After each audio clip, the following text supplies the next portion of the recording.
there are claims that can be made in civil courts for conduct which essentially is sexual harassment.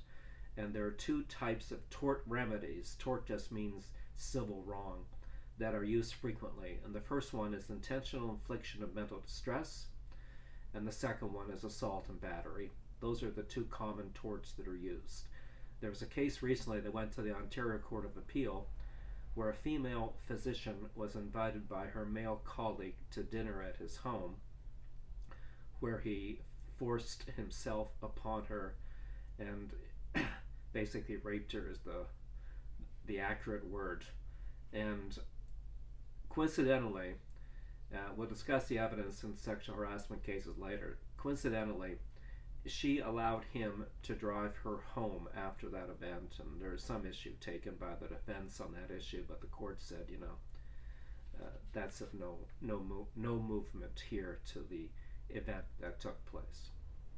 In that case, there was $175,000 awarded for emotional turmoil due to the forced intercourse, and a further $25,000 of punitive damages. Personally, I think the punitive award is light, but that was what the Court of Appeal thought was fair.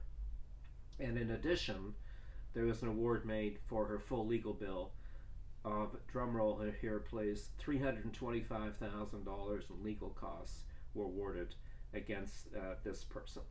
Generally speaking, in civil cases, the awards tend to be that's probably the highest award I'm aware of in a civil case for forced sexual activity. There's a couple around 100, 125, but keep in mind this is just compensatory damages. There can be also claims made for lost income, and if the individual cannot work because of the trauma that was suffered. So when you're considering which avenue to pursue, be mindful of these issues. The civil courts tend to be more generous, tend to have a greater propensity to award punitive damages.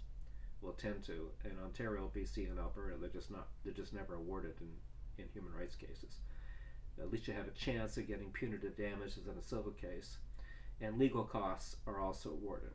As I mentioned in a video previously, you may want to review if legal costs tend to be a double-edged sword. So just because costs are being awarded in this case, as I mentioned, don't forget that costs also can be awarded against the plaintiff if the case fails, and failing means not achieving an amount that's equal to or greater than the offer that was made. So beware of all these things.